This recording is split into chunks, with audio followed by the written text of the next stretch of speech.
So what happened was that 4 bank employees were held hostage in the bank's vault for 6 days, and this bond developed between the captors and the captives. And one hostage even begged the Swedish Prime Minister, with a very Swedish sounding name, of Olof Palme, to go easy on the captors. And some of the hostages even refused to testify against them in court. But perhaps the most infamous case, one that I'm just about to tell you about, is of Patricia Hearst, an actress who's also known as Patty. So Patty was born on the 20th of February 1954, which means that she's got the same birthday as Kurt Cobain, my favourite South African comedian Trevor Noah, and Rihanna, who was recently declared the world's first billionaire female musician. Personally, I find Rihanna's voice a little bit grating, to be honest. Rihanna, if you're watching this, I'm willing to let that slide.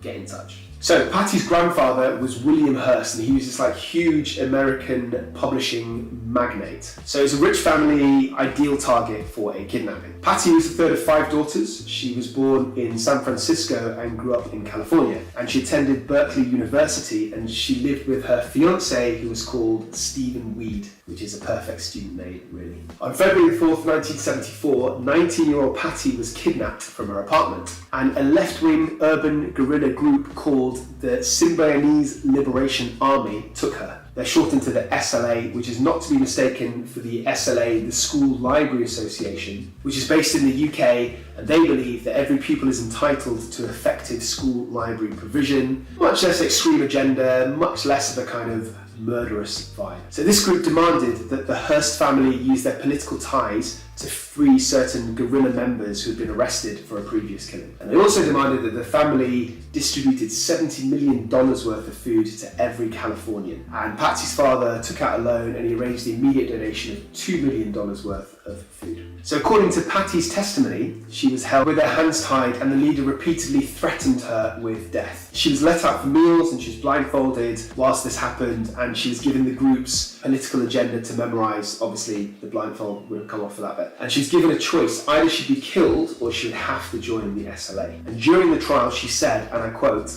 "I accommodated my thoughts to coincide with theirs." And that's really important, as it ties in with the definition of Stockholm Syndrome that I will tell you about later. However, she also gave a different account at a later date, and she said that she was offered the choice of being released or joining the SLA. And it's a very important distinction when it comes to Stockholm Syndrome. So Patty agreed to join them and was given daily lessons, including weapons drills, and was also reportedly sexually abused, including by William Harris, who's the leader of the SLA, and he's an integral character later on in the story, so remember that name. So 2 months after she was abducted, she announced on tape that she had joined the SLA, and she'd taken the name Tanya. So this is where things get really insalubrious, and for those of you with a limited vocabulary, that basically means juicy. So Patty was released on the 15th of April 1974, and later the same month, she seemingly voluntarily participated in a bank robbery in San Francisco on behalf of this SLA group, and she was seen holding up a machine gun and yelling, "I'm Tanya! Up against the wall, motherfuckers!" Language, Tanya. In the trial, the prosecution and defence, they argued about whether she was actually a volunteer or a reluctant participant in the robbery. I'm sure we can all relate to that, because it's literally the plot line of the film, Point Break. Pappas, Angelo Pappas, punk, quarterback punk. So there was some indication that Patty was being threatened during the robbery. So for example, she had guns pointed at her. However, she was actually indicted for the robbery during her trial, but we'll come back to that later. So in a bizarre incident the next month, which is May 1974, the manager of a sporting goods store in Inglewood, California, and if you listen to 90s hip hop like I do, it seems like quite a rough spot. Inglewood! The manager of the store saw a minor theft being carried out by that man, William Harris, the leader of the SLA, who had indoctrinated Patty. And so Harris was shopping with his wife, and Patty was waiting outside in a van across the road. So the manager, he confronts Harris, and they have a small scuffle. And a gun clatters out of William Harris's waistband onto the floor. Patty picks up the gun and fires it overhead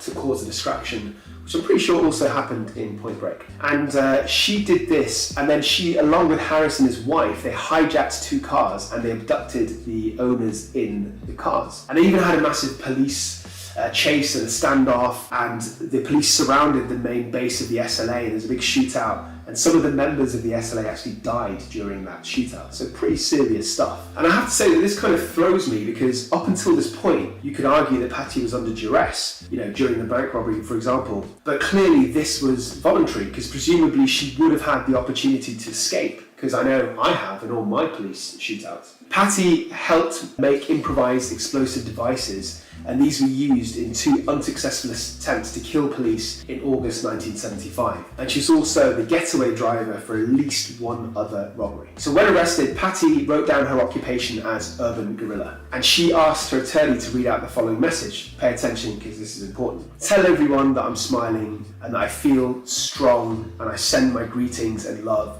to all the sisters and brothers out there. Hello, cruel world. What you just saw there was a tiny little tantalising taste, kind of nutty, of a much longer episode. You should go check it out if you're interested. The link will be in the description below.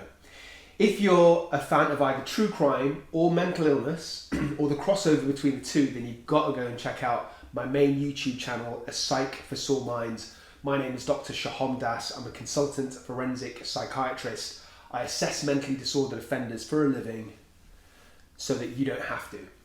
My channel covers a whole range, a smorgasbord of topics related to true crime and mental illness. For example, high-profile true crime cases with my own kind of personal psychoanalysis of individuals. I discuss issues related to criminality. I discuss individual diagnoses. I give advice about psychiatric problems. I interview ex-patients. I do a lot. There is something for everybody on my channel, and I implore you to go and check it out. You can even steal some of my ideas, palm them off as your own to impress your friends and impress people at dinner parties. It's all good. I've got your back. Until next time, stay euthymic, check out my channel, and please do not forget, I love you.